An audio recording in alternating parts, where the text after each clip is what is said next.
My story. And I did it for the right reasons. 2011. And strictly speaking, we weren't. If I were you, I wouldn't antagonize me like. Liza Drake adalah seorang single parent. Demi membesarkan dan hidup bersama anaknya, Liza bertungkus rumus banting tulang mencari uang. Meski sangat sulit didapat dengan mudah bagi lulusan SMA yang pernah masuk bui gara-gara berjualan zat terlarang seperti dirinya. Saking susahnya, ia sudah berkali-kali berganti profesi dan hidup berpindah-pindah. Demi menyambung hidup bersama putri tercintanya, pekerjaan apapun akan ia jalani, termasuk jadi penari erotis. And you got a car. Di tempat maksiat itulah ia bertemu dengan Pete Brenner, seorang yang bekerja di sebuah perusahaan farmasi, yang kemudian membuka peluang Liza untuk mendapat pekerjaan baru. Try, but. And he starts going like, fucking. Or you're a drug rep. Come work for me. Circle K. That's not the point. Your daughter. I'm sorry. What happened? No, it was just it's stupid. Or 5-day suspension. Anak Liza yang bernama Phoebe membuat masalah di sekolah dan menyebabkan kebakaran. Di tengah kesulitan ekonomi ibunya, Phoebe memperkeruh keadaan. Namun Liza bukan tipe orang tua yang selalu menyudutkan anaknya dalam sebuah masalah. Phoebe terancam dikeluarkan sekolah. Liza dipecat karena meninggalkan pekerjaannya dan harus menemukan tempat tinggal baru. Alih-alih bisa mendapatkan tumpangan di tempat saudara dan orang tuanya, nyatanya Liza harus terusir oleh saudaranya sendiri. Namun untunglah, Liza bisa menemukan kontrakan sederhana dengan tetangga yang baik dan murah hati, walau memiliki lingkungan yang agak berisik. Liza tipe pekerja keras yang tak mau diam dilecehkan dengan keadaan. Pada malam pertama di tempat tinggal berisik itulah, Liza bertekad untuk tak akan menyerah dengan semua ini. You said 1 week. It's been 2 months. I'm so... Well, you must have spent hours on that. Webcamming or identity. I love rich guys better than that. Okay. Thank you. Hey, thanks for these. Yeah. Welcome to Deep Walk. Oh. I will not give up on myself.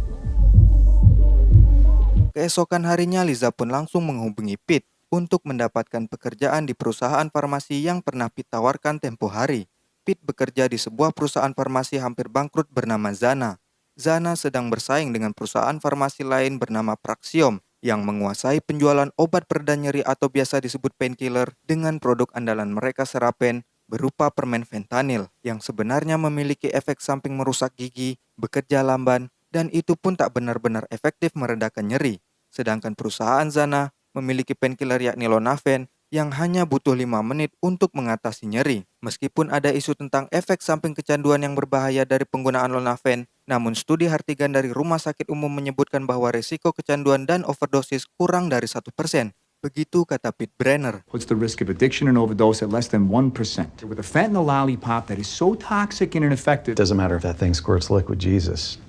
Zana memiliki hutang sebesar $80 juta yang bersumber dari pemilik perusahaan tersebut. Beliau bernama Dr. Jack Neal. Faktanya, tak ada yang peduli obat yang akan dipasarkan akan manjur atau tidak, karena inti terpenting dari semuanya adalah bagaimana cara agar obat mereka mendapat resep dokter dan laku di pasaran. Singkat kata, singkat cerita, Liza pun datang langsung ke kantor Pete untuk mengabari kalau ia tertarik dengan tawarannya. Namun yang menjadi pertanyaan adalah, apa modal Liza untuk bisa diterima di sebuah perusahaan farmasi, sedangkan ia hanya 2 tahun di SMA. Dan selama ini luntang-lantung dari satu profesi ke profesi lain. Tentu tak ada peluang bagi Liza untuk bersaing. Namun lihat apa yang dilakukan Pete. Goal was to upcycle biochar hog waste.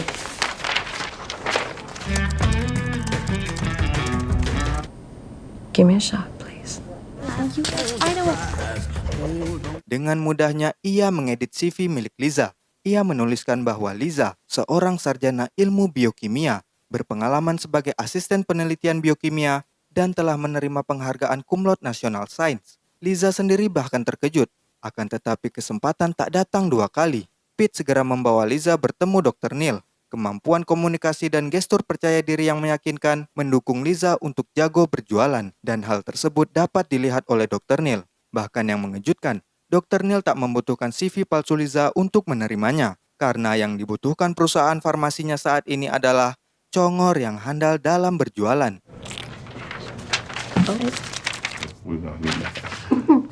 Awesome. So that's why I developed Lonofin so I can give. Liza diberi waktu 1 minggu untuk mengerjakan tugas pertamanya, yang mana adalah ia harus membuat dokter mau meresepkan obatnya, yakni obat dari perusahaan Zana, di mana ketika seorang dokter menuliskan nama sebuah obat dalam resep untuk pasiennya, maka obat itulah yang nantinya akan dibeli oleh pasien. Semakin banyak obatnya diresepkan oleh berbagai dokter, semakin untunglah perusahaan farmasi Dr. Neil. Dan komisi yang akan Liza peroleh apabila berhasil mendapatkan satu resep penuh adalah $40.000 atau sekitar 630 juta rupiah per bulan. Dan masih bisa digoyang sayang, $48.000 atau sekitar 700 juta rupiah untuk satu pasien per tahun. Dan Liza bisa dapat lebih dari 7 miliar rupiah hanya dari 10 pasien saja. Invent a doctor. Invent a doctor. What does that mean? It's your weekend. Don't embarrass me. 40 grand. A year? A month. Tibalah hari pertama Liza mempresentasikan produk jualannya kepada dokter incaran mereka yakni Dr. Lidl. Si dokter $9 juta untuk jumlah resepnya bersama perusahaan saingan tahun lalu. Dan tentunya tak semudah yang dibayangkan. Dokter incaran mereka yang hanya disogok dengan makanan segera digiring pesaing Liza dari perusahaan Praxiom yang sudah mendominasi banyak dokter dengan servis yang lebih menggiurkan. Hey, she's alive. So they can be here, be present, right? It's a gift. Kesana kemari Liza menawarkan obatnya kepada dokter-dokter lain, namun hasilnya nihil. Praxiom terlalu berkuasa atas para dokter, hingga akhirnya Dr. Lanning, I was wondering, please. Or, oh my God, it's all right. She's. Pibi ternyata menderita penyakit serius. Ia jatuh kejang, dan ketika diperiksa, Pibi mengalami malformasi arteri vena. Pembuluh darahnya kusut dan menyebabkan pembengkakan, dan terjadilah kejang. Ia disarankan untuk beristirahat di tempat yang tenang agar keadaannya tidak memburuk. Sedangkan kontrakan pas-pasan yang mereka tinggali saat ini berisi kebisingan yang tak bisa dikontrol. Pekerjaan dan keadaan yang membuatnya semakin pusing membuat Liza harus segera pindah lagi dan mencari pekerjaan baru. Akan tetapi dalam perjalanan, ia bertemu lagi dengan Dr. Lidl dan ingin mengambil Tupperware-nya yang tertinggal di dalam klinik Dr. Lidl. Dan dari situlah ia tak sengaja mendengar keluhan pasien tentang ketidakmanjuran obat pereda nyeri yang diberikan Dr. Lidl selama ini kepada pasiennya yang bernama Matt itu. Liza yang mendengar pun membujuk Dr. Lidl untuk meresepkan Lonaven ke pasiennya karena Liza merasa iba dan kasihan kepada Matt yang harus merasakan sakit dan penderitaan akibat kanker yang diidapnya. Karena Liza tahu Lonaven sangat ampuh dan bekerja sangat cepat dari painkiller lainnya. Don't worry, I'm not going to pitch you. I just came to get my Tupperware. The onset time, it's exactly where Lonafin would be better. Okay. Nothing's okay. He can barely talk. He's... God, you won't even give it a shot. Excuse me. Pembicaraan itu pun tak sengaja didengar pula oleh istri dari Matt. Dan akhirnya, Liza pun berhasil membuat Dr. Lidl meresepkan Lonaven dan menaklukkan si dokter $9 juta itu, serta mengurungkan niatnya untuk berhenti. You get to where you want to stay juiced up all the time. Dr. Lidl in Lakeland? Wow. Liza pun disambut bangga oleh Pete, namun tidak dengan rekan kerja lainnya, karena jumlah obat yang berhasil diresepkan oleh Dr. Lidl dinilai masih sedikit. Mereka pun merencanakan untuk memulai program yang ditujukan untuk menarik para dokter. Acara tersebut dinamakan program pembicara. Intinya adalah, program tersebut merupakan cara kotor perusahaan farmasi untuk merayu dokter dengan berbagai fasilitas kenikmatan duniawi, party dan happy yang membuat si dokter akhirnya bersedia menuliskan dan meresepkan obat dari perusahaan farmasi terkait untuk para pasien yang berobat. On the cheap, pay for it out of pocket. To Hawaii, Pebble Beach. Akan tetapi karena perusahaan Zana sedang terseok-seok dan tidak memiliki dana, akhirnya program pembicara seadanya yang diadakan oleh Pete dan Liza untuk Dr. Lidl pun tidak dihadiri oleh seorang pun dan terancam gagal. Dr. Lidl kecewa dan Liza berusaha membujuknya serta menanyakan perkembangan Matt, pasien pertama yang diberikan Lonaven dari Liza tempo hari, dan hasilnya sesuai harapan. Matt merasa lebih baik dengan Lonaven. Maka dari itulah Liza meyakinkan Dr. Lidl untuk bekerja sama menembus penjualan pasar. Dr. Lidl diminta menjadi pembicara, dan jika Dr. Lidl bisa mempengaruhi para pasien pengguna obat dari perusahaan lain untuk beralih ke Lonaven milik perusahaan Zana, maka Dr. Lidl akan mendapatkan $1.500, sekitar 23 juta rupiah per pidato 3 kali per minggu. Lisa, hey, Lisa, I thought we were going ahead. Hitting the bed and rolling around in it is the event. I understand. Listen, hey, how is... You wrote what was right for your patient. If you switch all your Xarafin patients to Lonafin. How? I don't know. It starts with... Cara mereka memang sangat kotor, tapi kata Pete, jika kita tidak melakukan cara tersebut, maka perusahaan farmasi lainlah yang akan melakukannya. Artinya saingan mereka di dunia farmasi pun saling rebutan untuk mencuri start menguasai para dokter. Be happy. I'm happy. Yeah. Because if we don't, someone else will. Big Pharma's about finding that... Dan seperti yang diimpikan, penjualan Lonafin pun meningkat. 40 pasien berhasil dialihkan ke Lonafin dalam 3 hari. Pete pun mengatakan, jika begini, Liza bisa mendapatkan $600.000, yakni 9 miliar rupiah lebih tahun ini. Sungguh aneh bukan? Liza saja bahkan tak percaya. Beberapa malam yang lalu ia seorang penari tak berbaju di sebuah klub. Namun sekarang, ia bisa membeli mobil untuk ibunya dan apa saja yang lebih daripada itu. 40 patients in 3 days. Oh my God. It's weird, right? Be happy. Get your ass in it. Oh, thank you. Saking menakjubkannya, orang kantor pun belum tahu kalau Pete dan Liza mendapatkan $200.000 bersih dalam seminggu, sekitar 3 miliar lebih dari satu dokter, dan perekrutan staf yang lebih banyak pun dilakukan untuk menguasai lebih banyak dokter. Tentu bukan pengalaman di dalam dunia farmasi yang menentukan para staf diterima, tapi tampilan menggoda dan kemampuan mendominasilah yang diperlukan. Dan karena itulah, Ibu Liza yang memiliki rasa percaya diri selangit pun tak mau ketinggalan. 200,000 net this week with one fucking doctor. It's okay. Field marketing for Malibu Rum. Essential oils, these pump up penis things.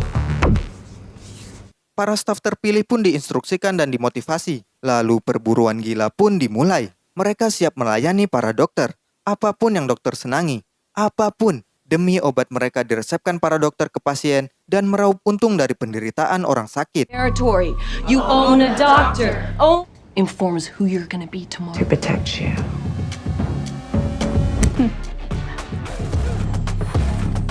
And while our blue chip competitors are thing.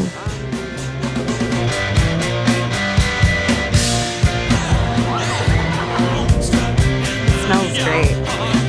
Dalam satu kuartal, mereka berhasil menguasai 86% pangsa pasar di Tenggara. Saking perkasanya perusahaan mereka, pihak Praxiom selaku perusahaan saingan pun tak mampu melawan. Mereka tak mampu menyuap dokter atau memberikan program untuk membuat dokter meresepkan obat mereka lagi. Yang mereka lakukan untuk melawan Zana adalah menjual obat mereka di luar label. Dengan kata lain, mereka menjual obat ke pasien penderita penyakit yang tidak seharusnya meminum obat tersebut. Pasien dengan beberapa penyakit berbeda mereka beri satu obat yang sama, yang otomatis menyalahi aturan dan menyebabkan mereka akhirnya ditangkap. Quarter, we've gone from 0 to 86% market share in the South. Can't wait. Oh, hi, Dr. Lydell. Enjoy your Marketing, aka paying doctor. Sementara Zana terus melesat. Kenaikan mereka mencapai 400% dalam 3 hari dan menjadi IPO nomor 1 tahun tersebut. Budak-budak korporat yang serakah itu pun semakin sering party. Namun Liza terlihat tidak bahagia dengan apa yang dicapainya. Ia merasa hampa dan merasa sama saja. Bergelimang harta membuatnya merasa kosong. Apa mungkin karena semua ini berasal dari penyiksaan secara tidak langsung terhadap orang-orang yang sedang menderita di luar sana? Ya nggak tahu. I got a PhD. Horde! What the hell is that? To the #1 IPO this... Turn down for what?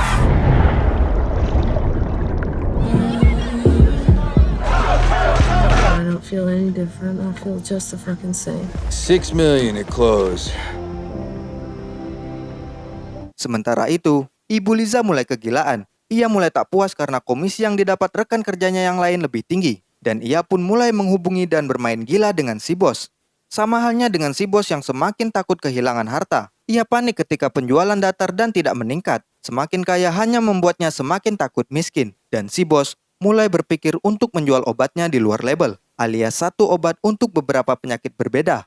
Ia menganggap rasa sakit tetaplah rasa sakit. Sama saja, tak peduli apa penyakitnya, ia mau dokter meresepkan Lonafin di luar label. Saking rakusnya terhadap lembaran dolar dan kepingan kemewahan, si bos tak peduli tindakan tersebut melanggar hukum dan mereka terancam di penjara. Dan satu lagi, si bos tidak suka Ibu Liza terus merayunya untuk mendapatkan komisi lebih. Dan ia memerintahkan Liza untuk memecat ibunya. Oh, my pretty dad is howling. I'm gonna get us some coffee. Relax. It's cancer? Why? Why? Why? Hey, D-Flat. You're fucking killing this company. Sells- And you're gonna get her signature on this. Label. It is not. Liza!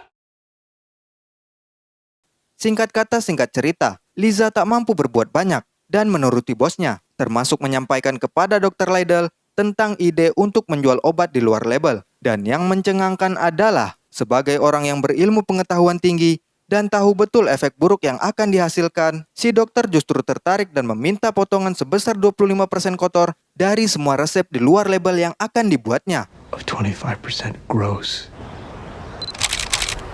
Sementara itu yang terlupakan adalah efek samping dari Lonaven yang diisukan menyebabkan kecanduan dan overdosis. Matt, si pasien pertama, berbohong kepada dokter bahwa nyerinya semakin parah agar ia bisa terus mendapatkan Lonaven karena nyatanya Matt telah kecanduan Lonaven. Mr. Jorgensen. So we keep the Lonafen flowing. Okay, it's okay. It's okay. Kejang pibi kembali kambuh, penyakitnya semakin parah dan tak bisa menunda untuk segera dioperasi. Dan ternyata, Liza tak memegang uang yang cukup untuk operasi yang harus segera dilakukan dengan harga yang lebih mahal. Tak menunggu lama, kehancuran pun mulai menyapa dengan ditangkapnya Dr. Liddell yang ternyata sudah sejak lama diawasi. Karena nyatanya, Matt akhirnya overdosis. Begitu juga teman kontrakan Liza, yang tanpa diduga juga turut menjadi korban resep Lonaven. Orang-orang pun kini menyerbu Liza untuk membeli Lonaven, yang telah membuat mereka ketergantungan obat. Matt Ellison, remember him? I don't. Liza telah pasrah di tengah kekacauan. Ia memutuskan untuk menjual sahamnya dan keluar dari Zana. Namun si bos menahannya. Sedangkan di luar sana, teman kontrakan Liza pun akhirnya juga overdosis dan meninggal.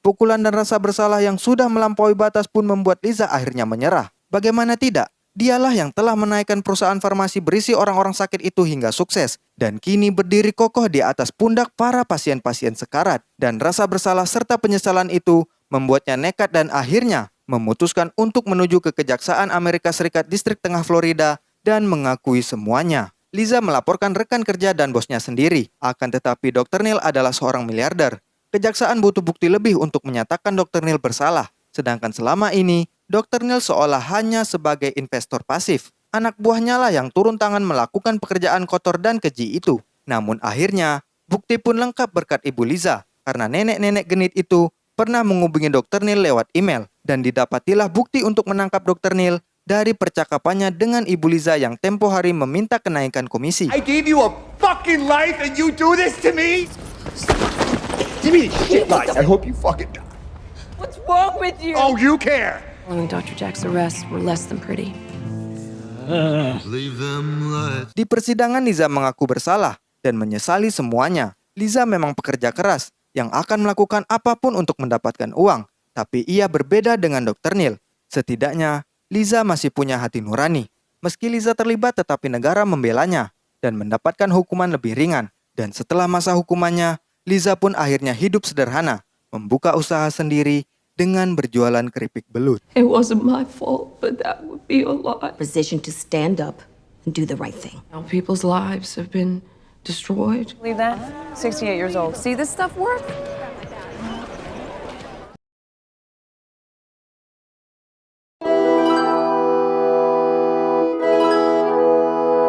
Ketika suatu masa berisi kecanggihan dan ilmu pengetahuan untuk menciptakan berbagai penyakit sekaligus obat penyembuhnya, guna mengontrol umat manusia, maka mulailah berusaha untuk hidup sehat dan segera berkemas untuk semakin mendekatkan diri kepada Tuhan. Semoga kita semua terhindar dari permainan para kaum-kaum serakah tak bermoral.